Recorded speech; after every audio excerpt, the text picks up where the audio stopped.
Alright, magandang araw po sa inyong lahat mga kababayan. Batang Maynila to, it's update lang tayo. Ano naman nangyari? Kahapon po kasi nilangaw po ang hearing ni Senator Amy Marcos.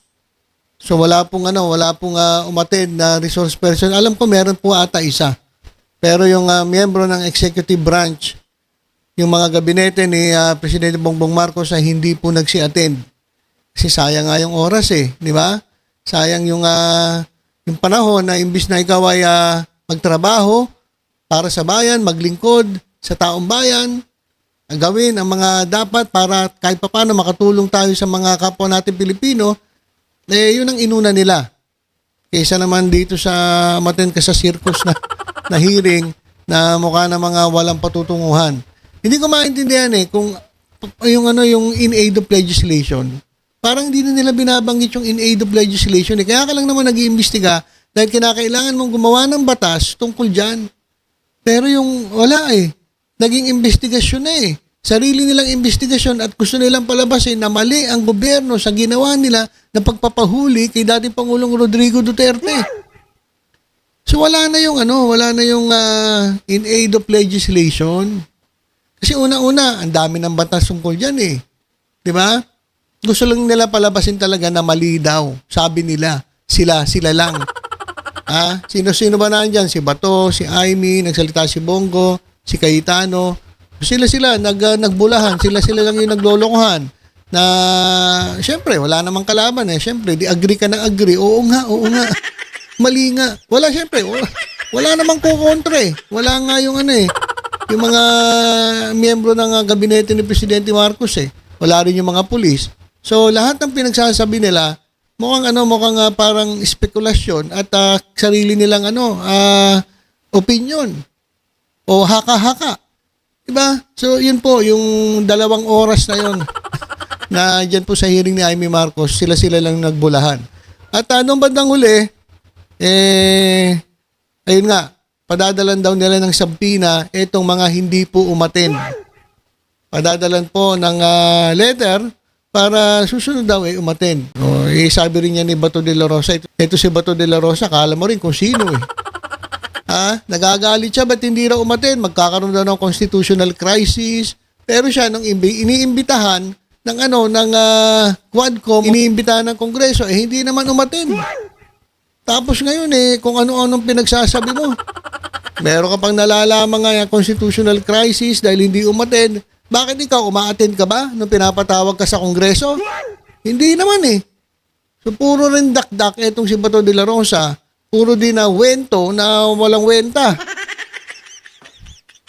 Ang hirap kasi sa mga kababayan, pag sila pwede, pag iba hindi pwede. Ganyan po ang mindset ng mga DDS Sila lagi ang tama. Pwede nila gawin, pero yung iba hindi pwede gawin. Sa kanila, pwede. Sa iba, hindi pwede. Ganyan po ang mga ugali ng mga DDS na yan, lalong-lalo na itong si Bato de la Rosa. So, ayan po, yun nangyari, papatawag nila. Ito, pakinggan natin yung sinabi ni Amy Marcos, bandang huli, na kung saan mag-i-issue daw sila ng sabpina para dun sa mga hindi umattend. Ayan, pakinggan po natin. Investigasyon. Nakikita natin, Madam Chair, it is more than the Interpol, more than the ICC, this government really is the most interested party na maibiyahe si Pangulong Duterte doon sa dahig. Ito dami sinasabi ni Bato. Relax ka lang, Bato de la Rosa. Dahil malapit-lapit ka na. Susunod ka na yan sa ICC. Lalong-lalo na ngayon, nagpakita ka na. Nako, baka isang araw damputin ka na lang. Kaya ito si Bato de la Rosa, malamang nag-iisip-isip na rito kung paano ito magtatago. At yung mga sinasabi niya na dadalaw daw siya kay Presidente. Naku, kalokohan yun.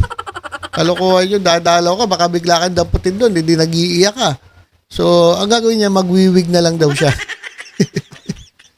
Iba-iba rin sinasabi nito mga kababayan sa totoo lang. Hindi niya ba napansin? Iba-iba yung sinasabi niya. Sabi niya, magtatago siya, hindi siya magpapahuli. Ngayon, magpapahuli na raw siya. Tapos, dadalaw daw siya kay Presidente. Tapos, haharapin niya raw ang ICC. Tapos ngayon, magwiwig naman siya. So, ang gulo ng utak na ito. Siguro na initan lagi yung bunbunan, kaya yung isip na apektuhan. Oh, tapos ito, walang tigil, nakaka-comment ng kanyang mga nalalaman. Ewan ko kung naniniwala naman sa yung mga tao. Mukhang hindi naman. Talagang klaro lumalabas, Madam Chair. Ko talaga naman. Eto pa, yung mga OFW natin, tumawag sa lahat ng sulok ng daigdig. At nalulungkot ako, wala sina Arnel Ignacio ng ating OWA, wala rin dito si Hans Kakdak, ang secretary ng migrants. Kasi nga alam nyo, Madam Amy Marcos, yung oras nila, ilang oras sila dyan? Nung nakaraang hearing, 6 na oras. Yung 6 na oras, marami na po silang nagawa nun sa kanilang trabaho. Kaysa dyan, uupo sila dyan, magsasalita sila sa sinasabi nyo. Yung sinasabi nyo, sarili nyo lang, gusto nyo. Oh. Di ba parang ano lang parang sayang po talaga sa pera ng taong bayan. Sayang yung oras, imbis na makatulong, imbis na makapagtrabaho. Di ba? Gaya ng ano sinabi ko, yung hearing ba na yan? Pag natapos yan, madadagdagan ba yung pagkain natin sa ating hapagkainan? Pag natapos ba yung hearing na yan, bababa ang presyo ng bilihin? Oh, bababa ang presyo ng bigas? Pagkatapos ng hearing mo, ano? Hindi Kasi itong ginagawa nilang hearing, hindi po ito para sa interes ng taong bayan. Ito po ay para sa sarili nilang interes. Para kay Duterte. Oh. Kaya, sa tingin ko, tama lang naman na wag nang pansinin ito isnabin. Si Arnel Ignacio, ang daming problema, ang daming pasaway na OFW dyan. Yung taga-Qatar nga, pinagbabawal pero nag-rally. Bakit nag-rally? Dahil binuyo. Inudyo ka ni Harry Roque at ni Maharlo ka. Tapos ngayon nung nakulong, sino tumutulong? Gobyerno pa rin. May naitulong pa si Harry Roque? Si Harry Roque, nanawagan pa sa gobyerno ng Qatar. Kala mo, pakikinggan. Sino ba siya para pakinggan ang gobyerno ng Qatar? Tapos sinasabi niya, tulungan daw ng gobyerno. Sira ulo ka pala Ikaw to nag-udyok-udyok. Ikaw yung nagyayaya na maglalabasan at mag-rally-rally para kay Duterte. Tapos ngayon, ito, nagipit na yung mga taong mga kababayan natin. Wala kayo naitulong. Sara Duterte, wala rin naitulong. Tumawag lang daw siya sa opisina niya sa Pilipinas. O pagkatapos, wala na. Ayun, ang hirap sa inyo. Ang galing nyo manawagan, ang galing nyo mauto itong mga Pilipino, yung mga nagpapautong mga Pilipino, pagkatapos, pag nagipit, wala kayong maitulong. Isisisi nyo pa sa presidente, hindi tumutulong ang gobyerno. Mga bugok din mga to kaya yun yung ginagawa ni Arnel Ignacio. Siguro ang dami niyang inaasikaso. Mas okay pa yun kaysa umattend pa si Arnel Ignacio dyan sa hearing ni Amy Marcos na pansariling kapakanan lang naman ang gusto nilang iserve. Sana tatanungin ko kung ano yung procedure kapag yung OFW pinagdududahan na may krimen sa abroad, paano tini-turn over sa foreign jurisdiction? Ano yung safeguards? Paano natin pagtatanggol yung mga Pilipino na nakakatulan ng krimen o pinagdududahan o naaaresto? At alam din natin na marami na rin, ilan na rin ang OFW, mga Pilipino, na naaresto sa abroad. At tayo, ginagawa natin ang lahat para maibalik. Kahit convicted na yan, criminal na yan, nagse-serve na ng sentence, talagang ginagawa natin ang lahat para maiuwi. Kaya nga, tinatanong ko, nakauwi na lang tayo ng marami, di ba? Bakit natin ine-export ang ating dating Pangulo? Yun nga yung mga nakahatulan sa ibang bansa. Inuuwi natin pilit kasi ang Pilipino may karapatan manatili sa Pilipinas. Di po ba? Ngayon, nagtatakot na yung mga OFW natin, nandun sila, wala naman magtatanggol sa kanila. Kung mismo sa sarili mong bansa, pwede kang tangayin ng sino man. Abay, anong... Parang hindi naman ako sangayon sa sinasabi ni Amy. Iba po ang sitwasyon ni dating Pangulong Rodrigo Duterte, iba po ang sitwasyon ng ating mga OFW. Bakit sila matatakot kung wala naman silang ginagawang kasalanan? Yung mga OFW na matitino, kayo ba matatakot na may dadampot sa inyo? Hindi kayo matatakot. Bakit? Wala naman kayong ginagawa masama Meron ba kayong pinatokhang? Meron ba kayong ginawang crimes against humanity? Wala naman So bakit sila matatakot? Madam Amy Marcos naman. Wag mo namang gawing issue yan. Kumbaga, ibang ang sitwasyon ni dating Pangulong Duterte. Diyan po sa ating mga OFW. Parang mali naman yung inyong yung kinukumpara nyo. Kasi unang-una, kahit ako, sabi limbawa, mag-OFW ako, hindi ako matatakot na ako'y damputin. Dahil unang-una, bakit ako dadamputin? Wala naman akong kasalanan. Wala naman sigurong kung natukhang. Kaya sa tingin ko, pag may nangyaring ganon, tutulungan ako ng gobyerno. Hindi katulad na sa sitwasyon ni dating Pangulong Duterte. Maraming reklamo, may complaint. At Interpol pa ang talagang tulungan. ICC, Interpol. Ibig sabihin talagang ito ay international crime. Yung mga OFW, wala namang ginagawang international crimes yan. So, ba't sila matatakot? So, parang mali naman yung comparison. Diba, Senator Amy? Huwag mo nang lokohin yung ating mga OFW. Huwag mo na silang gamitin para lang talagang maipagtanggol mo. Yan si Duterte. Kasiguraduhan na safe sila sa ibang bansa.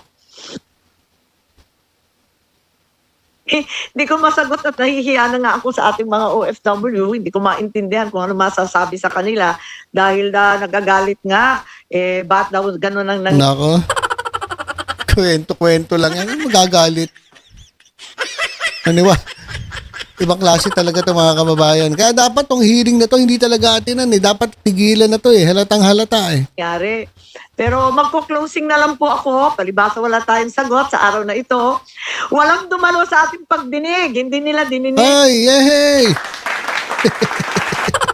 Wala pong dumalo sa kanilang pandinig. Wala naman kasi kwenta Bakit ka dadalo? Ang pulso ng bayan. Paano tayo uusap? Pulso ng bayan. Kalokohan. Pulso nyo lang. Pulso ninyo na talagang nagtatanggol kay Duterte. Hindi ko maintindihan bakit niya pa nagtatanggol. Dapat, isipin nyo naman yung mga biktima ng EJK. Bakit isang tao lang ang concentration ninyo? Yung mga biktima, yung mga nagurgor, mga natukhang, ba't hindi nyo binibigyan ng Ang mandato ninyo ay para sa nakararaming Pilipino, hindi sa isang Pilipino lang. Hindi ko naririnig sa hearing na yan, yung mga biktima ng EJK na binibigyan nyo ng panahon. Parang walang hustisya. Bakit ganon yung hustisya para kay Duterte lang? Yung hustisya ng mga biktima, parang hindi ko naman naririnig dyan sa hearing. Anak ng tokwa naman yan.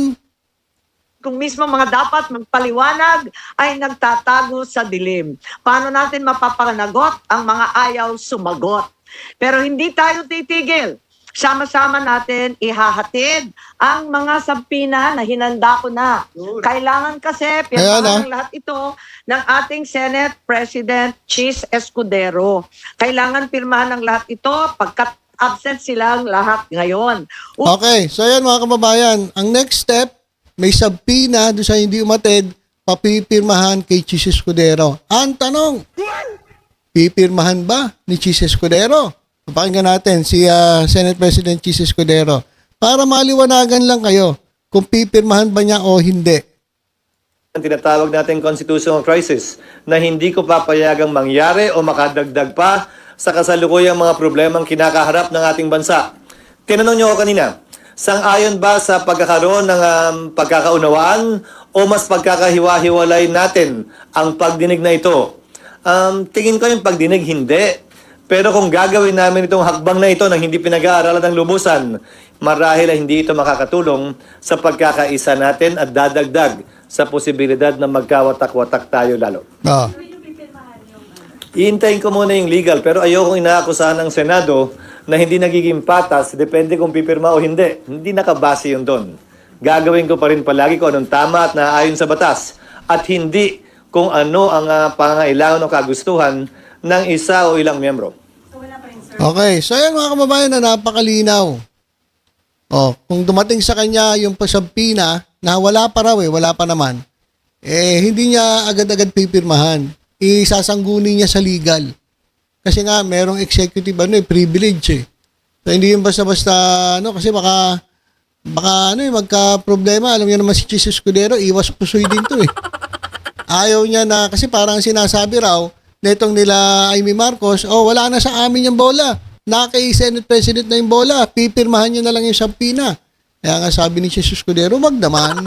Wag naman na parang binabat niyo sa akin yung bola at sabihin niyo nasa akin na. Hindi, pag-aaralan natin maigi yan. Hindi porke gusto ng isang tao. O nino man, kasama na si yung iba diyang mga DD shit. O hindi porke kagustuhan nila, at parte sila ng Senado, pagbibigyan agad natin. So sabi ni Chis Escudero, pag-aaralan muna yan. Dadaan yan sa legal na proseso bago pirmahan. So pag-aaralan muna ng legal ng Senate bago pirmahan ni Chis Escudero. So yung sinasabi nila na agad-agad mapipirmahan, sabi ni Amy, nga. Hindi po agad pipirmahan yan, pag-aaralan pa po yan. So yung pangarap ninyong mapirmahan agad at maiharap yung mga miyembro ng gabinete ni Presidente Marcos yan sa inyong circus na hearing, malabo pa po yan sa sabaw ng pusit. So malamang mag-iiyakan na naman. Ito si Bato, si Amy, si Bongo, si Cayetano. Dahil nga po malamang hindi agad-agad masundan ng hearing at baka hindi agad-agad maimbitahan itong gusto nilang imbitahan dito sa kanilang circus. Okay, so ilan po muna mga kababayan. Basta tutok-tutok lang po dito sa Batang Maynila Toys. Sa iba pang updates, ingat po tayong lahat. God bless po.